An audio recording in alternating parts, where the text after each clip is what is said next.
شهدت أرض حليج الأقطان بمنطقة ميدان طلعت حرب بمدينة المحلة الكبرى بمحافظة الغربية اندلاع حريق هائل هو الآخر بكميات من الحشائش بسبب ارتفاع درجة الحرارة بشكل مفاجئ. تم الدفع ب4 سيارات مطافئ لإخماد النيران والسيطرة عليها قبل امتدادها للمناطق السكنية الكائنة بهذه المنطقة.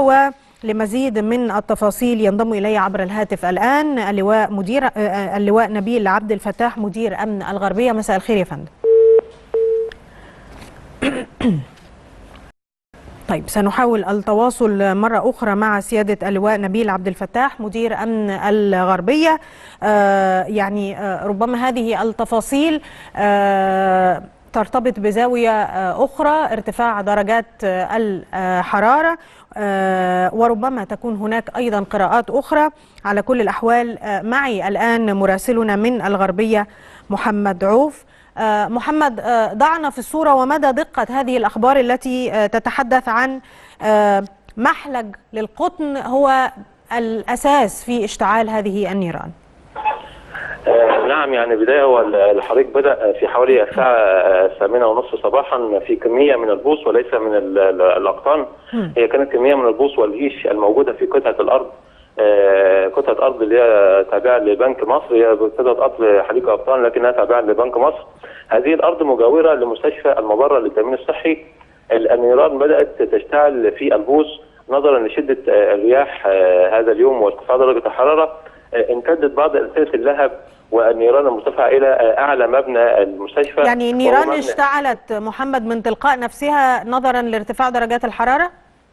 بالضبط. يعني انا هقول لحضرتك بالتفصيل اللي حصل. يعني البدايه بدات هذه النيران نظرا لشده ارتفاع درجه الحراره، ويشير الى ان ان هذا الحريق لم يكن الاول من نوعه. هو في مثل هذه الايام من كل عام يتم يتكرر هذا الحريق في هذا المكان. وهناك شكاوى كثيرة من قبل إدارة المستشفى للمسؤولين إزالة هذا الهيش وهذا البوص حتى لا يتكرر، لكن لم يتم إزالة هذا الهيش وما زال موجودا حتى الآن وهو ما تسبب فيه. طيب محمد، أستأذنك تبقى معنا وينضم إلينا الآن اللواء نبيل عبد الفتاح مدير أمن الغربية. سيادة اللواء، ضعنا في صورة الحريق الآن، تحدثنا عن عربات الحماية المدنية التي توجهت إلى هناك، كيف هو الوضع وماذا عن الخسائر؟ طيب سنحاول معاودة التواصل مع اللواء نبيل. محمد، بدأت الشرارة من هذه الأرض ثم امتدت للمستشفى، كيف هو الوضع في المستشفى؟ طبعا الوضع بعد اشتعال النيران وامتدادها الى اسطح الى سطح المستشفى وغرفه الارشيف في اعلى المستشفى، تم اخلاء المستشفى من المرضى، وبعد ان كانت هناك حاله من الفزع والذعر بين المواطنين والمترددين تم اخلاء المبنى. وهناك لجنه تم تشكيلها من قبل التامين الصحي حسب ما اكد الدكتور مجدي العشري وكيل وزاره التامين الصحي وزاره الصحه للتامين الصحي. هناك لجنه لحصر التلفيات في المستشفى، لكن لا توجد هناك اصابات او حالات وفاه بسبب الحريق. وهناك ايضا اجراءات قانونيه سيتم اتخاذها من قبل مسؤولي المستشفى تجاه ملاك الارض لازاله هذا الهيش او هذا البوص حتى لا تكرر مره اخرى، خصوصا كما ذكرت لحضرتك ان هذا الحادث ليس الاول، لم يكن الاول، ولكن هذه المره كانت ربما يكون اكثر، وربما لو تكرر اكثر يكون هناك عواقب وخيمه. لكن نشير الى ايضا الى انه هناك ايضا حريق اخر الان في مدينه طنطا. ليس هذا الحريق فقط، لكن هناك ايضا حريق الان في عزبه الزراعين في مركز طنطا في احدى ورش النجاره. ايضا امتدت النيران الى داخل الورشه، وهناك محاوله للسيطره على الحريق. كيف بدات اصلا هذه النيران؟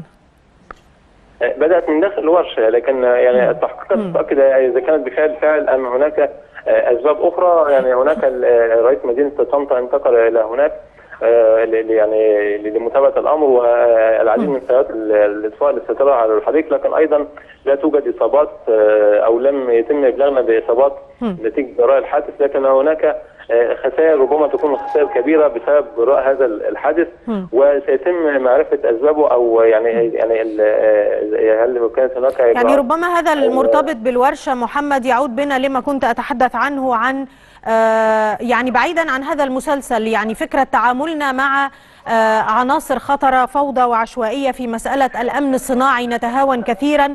هذا لا يتعارض مع السؤال المطروح حول هذا المسلسل المؤسف من الحرائق. بس سريعا أعود معك لحريق مستشفى المبرة، هل بالفعل تفحمت غرفة أرشيف المرضى وخزانات المياه؟ لا، يعني هو الامر بالنسبه للحريق لم يظهر لهذا الامر، يعني الخسائر لم تظهر لهذا الامر، لكن هو الحريق كان عباره عن احتراق بعض الاوراق الارشيفيه داخل غرفه الارشيف، لم يمتد لاكثر من ذلك. يعني اسالك لان بوابه الاهرام تكتب تفحم غرفه ارشيف المرضى وخزانات المياه، فبالتالي انت عين لنا هناك. لا انا يعني تحدثت مع وكيل وزاره التامين الصحي في الغربيه وهو المسؤول الاول عن المستشفى، واكد لي بالنص ان الخسائر لم تصل يعني لم تكن كبيره، وهناك لجنه تم تشكيلها لحصر لجنه من قبل التامين الصحي لحصر التلفيات والتي لم تكن كبيره كما ذكر في بعض المواقع منها بوابه الاهرام وغيرها. أشكرك شكرا جزيلا مراسلنا محمد عوف على هذه التفاصيل. تبقى علامات الاستفهام مفتوحة مشاهدينا الكرام ونحن نتحدث عن هذا المسلسل، ولكن لدينا بعد هذا الفاصل علامات استفهام أخرى